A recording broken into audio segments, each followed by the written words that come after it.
Hello everyone. உங்ககிட்ட date of birth இருக்கு அப்படின்னா அதுல இருந்து சிம்பிளா எப்படி ஏஜை கால்குலேட் பண்றது அப்படிங்கறது தான் இந்த வீடியோல உங்களுக்கு ஷார்ட்டா சொல்லி கொடுக்க போறேன்.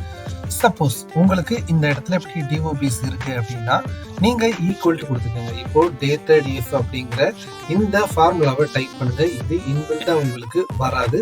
ஜஸ்ட் நீங்க டைப் பண்ணிட்டு ஓப்பன் பிராக்கெட் கொடுத்துக்கோங்க. இப்போ ஃபர்ஸ்டா உங்களுடைய டேட் ஆஃப் பர்த் இப்படி செலக்ட் பண்ணிக்கோங்க, கமா கொடுத்துக்கோங்க. இப்போ டுடே அப்படிங்கிற ஃபங்க்ஷனை போட்டுட்டு ஓப்பன் அண்ட் க்ளோஸ் பிராக்கெட் கொடுத்துக்கோங்க. இப்போ கமா கொடுத்துட்டு உங்களுக்கு இயர்ஸ் வேணும் அப்படின்னு நினைச்சீங்க அப்படின்னா டபுள் கோட்ஸுக்கு உள்ள ஒய் அப்படிங்கறத போட்டுட்டு மறுபடியும் டபுள் கோட்ஸை போட்டுட்டு க்ளோஸ் பண்ணீங்க அப்படின்னா உங்களுக்கு எத்தனை வருடம் ஆயிருக்கு அப்படிங்கிற இன்ஃபர்மேஷன் இந்த மாதிரி வந்துடும்.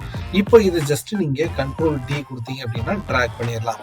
ஸோ இப்படிதான் எக்ஸல்ல ரொம்ப குயிக்கா டேட்டா ஃபார்முலாவை யூஸ் பண்ணி நீங்க இந்த இயர்ஸை கால்குலேட் பண்ணணும், ஏஜை கால்குலேட் பண்ணணும்.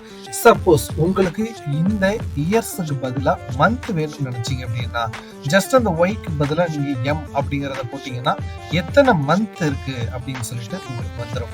சப்போஸ் எனக்கு மந்த்தும் வேண்டாம் டேஸ் தான் வேணும் அப்படின்னா ஜஸ்ட் அதை எம் எடுத்துட்டு நீங்க டி கொடுத்துட்டு என்டர் கொடுத்தீங்கன்னா போதும், எத்தனை டேஸ் அப்படிங்கறதும் வந்துடும். ஸோ இந்த மாதிரி டேட்டா ஃபார்முலாவை யூஸ் பண்ணி நீங்க உங்களுடைய ஏஜை கால்குலேட் பண்ண முடியும். இந்த வீடியோ யூஸ்ஃபுல்லா இருந்துச்சு அப்படின்னா மறக்காம லைக் போடுங்க. தொடர்ச்சியாக நம்ம சேனல்ல வீடியோஸை பார்க்கறதுக்கு நம்ம சேனலை சப்ஸ்கிரைப் பண்ணி ஃபாலோ பண்ணி வச்சுக்கோங்க.